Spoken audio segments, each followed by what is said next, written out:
गुरु नानक जी ने सिखाया है। मैं आपसे पूछता हूं, केजरीवाल जी के पीछे कौन सी शक्ति छुपी हुई है? कौन सी शक्ति छुपी हुई है केजरीवाल जी के पीछे? भाई और बहनों, कांग्रेस पार्टी का कोई भी नेता मर जाएगा मगर आतंकवादी के घर में नहीं सो पाएगा। केजरीवाल जी कुछ भी कह लें, जो व्यक्ति आतंकवादी के घर में जाकर सो सकता है, पंजाब को छोड़िए, पंजाब को छोड़िए, वो हिंदुस्तान का नहीं हो सकता। केजरीवाल जी को पंजाब की जनता को समझाना पड़ेगा कि वो एक आतंकवादी के घर में क्यों गए। स्टेज से कुछ भी कह सकते हैं, एक मौका दो। किसको मौका देना है? कौन सी शक्ति को मौका देना चाहते हैं केजरीवाल जी? कुमार विश्वास ने आम आदमी पार्टी को केजरीवाल जी के साथ फाउंड किया, फाउंडिंग मेंबर हैं। कुछ दिन पहले कुमार विश्वास जी ने बयान दिया, वीडियो वायरल है पूरे पंजाब में, देख सकते हैं आप उसको। कुमार विश्वास जी ने केजरीवाल जी पे आरोप लगाया है कि केजरीवाल जी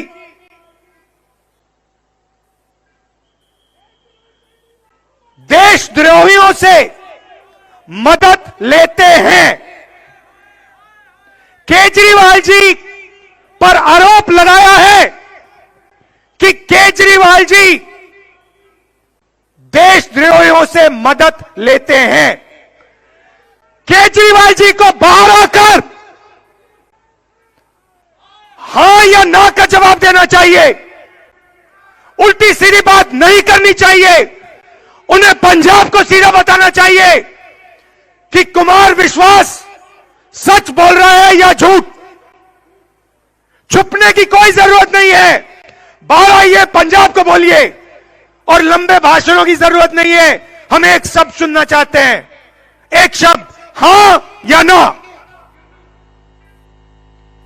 पंजाब आपसे यह सवाल पूछ रहा है, केजरीवाल जी आपके पीछे कौन सी शक्ति है? पंजाब को बताइए, सच या झूठ। यह जो आरोप लगा है, यह जो आरोप आपके पार्टी के फाउंडर ने लगाया है, यह सच है या झूठ? पंजाब को बताइए। भाई और बहनों, पहचानो, चन्नी जी के पीछे कौन सी शक्ति है? चन्नी जी के पीछे पंजाब के गरीब लोगों की शक्ति है। ये जैसा मैंने कहा कि ये सारे इकट्ठे हो गए हैं। ये मोदी जी, प्रियंका गांधी, राहुल गांधी, चन्नी साहब, सुखबीर बादल, कैप्टन अमरिंदर, सिद्धू, ये सारे इकट्ठे हो गए हैं। और सारे ये क्या कह रहे हैं? पिछले कुछ दिनों से मैं देख रहा हूं ये क्या आरोप लगा रहे हैं। ये कह रहे हैं कि पिछले 10 साल से केजरीवाल देश के 2 टुकड़े करने का एक प्लान बना रहा है, षड्यंत्र बना रहा है कि देश के 2 टुकड़े करेंगे और उसमें से एक टुकड़े का प्रधानमंत्री मैं बन जाऊंगा।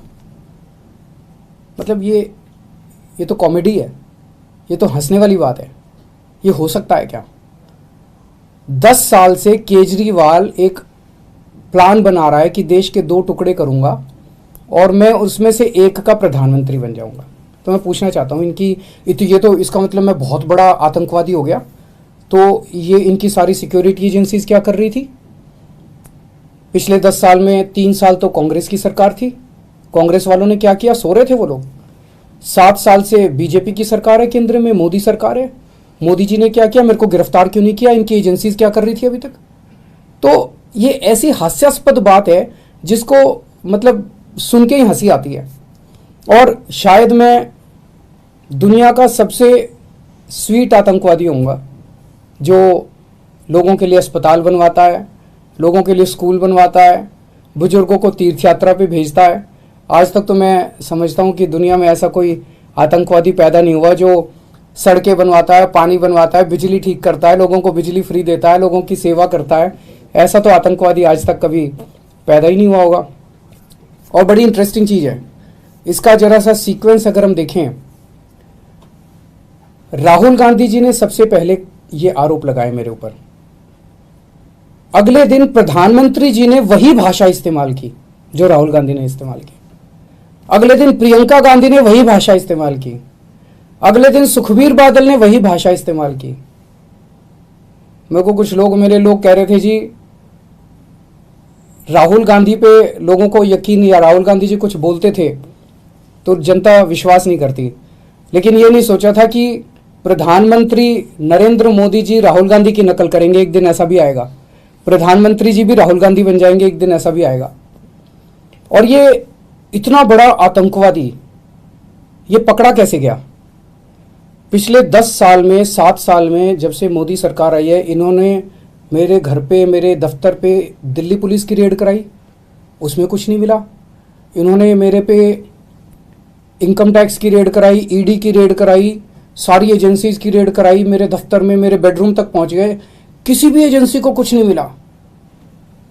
फिर एक दिन एक कवि ने खड़े होकर कविता सुनाई और उस कविता में उसने कहा कि 7 साल पहले केजरीवाल ने मेरे को कहा था कि देश के 2 टुकड़े करेंगे, एक टुकड़े का पीएम तू बन जाइए और एक टुकड़े का पीएम मैं बन जाऊंगा। और उसके बाद राहुल गांधी ने ये बात कही। प्रधानमंत्री जी ने राहुल गांधी की स्पीच देखी, तब प्रधानमंत्री जी को समझ में आया कि इतना बड़ा आतंकवादी इस देश के अंदर पनप रहा है। ये तो शुक्र हो उस कवि का जो उसने इतना बड़ा आतंकवादी पकड़ लिया, नहीं तो इनकी सारी एजेंसीज नहीं पकड़ पाई थी। मतलब ये चल क्या रहा है? ये नौटंकी बना दी है इन लोगों ने। देश की सबसे बड़ी 2 पार्टियां, नेशनल पार्टियां, उनके टॉप के नेता मिलके देश की सुरक्षा का मजाक उड़ा रहे हैं। इस तरह से देश की सुरक्षा के ऊपर को डील किया जाता है। मैं समझता हूं कि आतंकवादी 2 किस्म के होते हैं। एक वो आतंकवादी होते हैं जो जनता में खौफ फैलाते हैं, और एक वो आतंकवादी होते हैं जो भ्रष्टाचारियों में खौफ फैलाते हैं। आज ये सारे भ्रष्टाचारी इकट्ठे हो गए हैं, सारे चोर लुटेरे ये सारे इकट्ठे हो गए हैं, और ये मिलके इनको मेरे से डर लग रहा है। एक तरह से इन लोगों के लिए मैं आतंकवादी हूं। जनता के लिए तो मैं स्कूल बनवाता हूं, जनता के लिए अस्पताल बनवाता हूं, लेकिन इन लोगों के लिए मैं आतंकवादी हूं। इन लोगों को रात को नींद नहीं आती, सोते हैं तो इनके सपने में आता हूं मैं। 100 साल पहले भगत सिंह पैदा हुए थे। भगत सिंह को अंग्रेजों ने आतंकवादी बोला था। मैं भगत सिंह को बहुत मानता हूं, मैं अपने आप को भगत सिंह का चेला मानता हूं। देश जानता है कि भगत सिंह जैसा कट्टर देशभक्त कोई नहीं था। 100 साल पहले भगत सिंह को अंग्रेजों ने आतंकवादी बोला था, और 100 साल के बाद अब इतिहास अपने आप को दोहरा रहा है कि भगत सिंह के चेले को आज ये सारे भ्रष्टाचारी मिलके आतंकवादी साबित करना चाह रहे हैं। लेकिन देश की जनता देख रही है कि असलियत क्या है।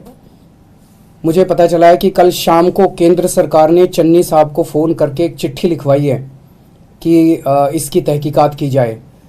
तो अगले 1-2 दिन में मुझे खबर मिली है, एक ऑफिसर का फ़ोन आया था कि अगले 1-2 दिन में एक NIA में एक FIR दर्ज की जाएगी मेरे खिलाफ।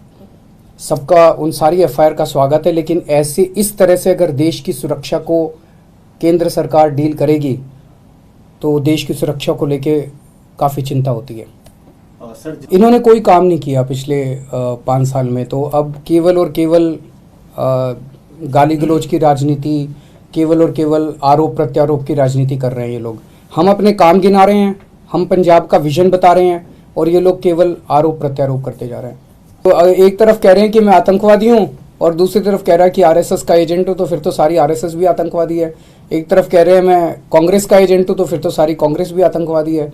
एक तरफ कह रहे हैं मैं बीजेपी का एजेंट हूँ, तो कह रहे फिर तो सारी बीजेपी भी आतंकवादी है। मतलब मेरे को लेकिन इस बात की, ये आरोप प्रत्यारोप तो चलते रहेंगे, मेरे को चिंता इस बात की है कि इन्होंने देश की सुरक्षा को कॉमेडी बना के रख दिया है। 7 साल से 10 साल से कह रहे हैं कि दिल्ली का मुख्यमंत्री आतंकवादी है, दिल्ली का मुख्यमंत्री देश के टुकड़े करने की प्लानिंग कर रहा था, और किसी एजेंसी को पता नहीं चला। उन्होंने, सारी एजेंसीज ने मेरे घर पे रेड मार ली, मेरे दफ्तर पे रेड मार ली, उनको कुछ नहीं पता चला। एक दिन एक कवि ने उठ के एक कविता सुनाई और तब देश के प्रधानमंत्री को अचानक समझ में आया, अरे बाप रे, इतना बड़ा आतंकवादी देश के मेरी शहर में रह रहा था, मेरे को पता ही नहीं चला। जो भला उस कवि का जो उसने कविता लिख दी, वो कविता नहीं लिखता तो फिर तो किसी को पता ही नहीं चलता इस देश में।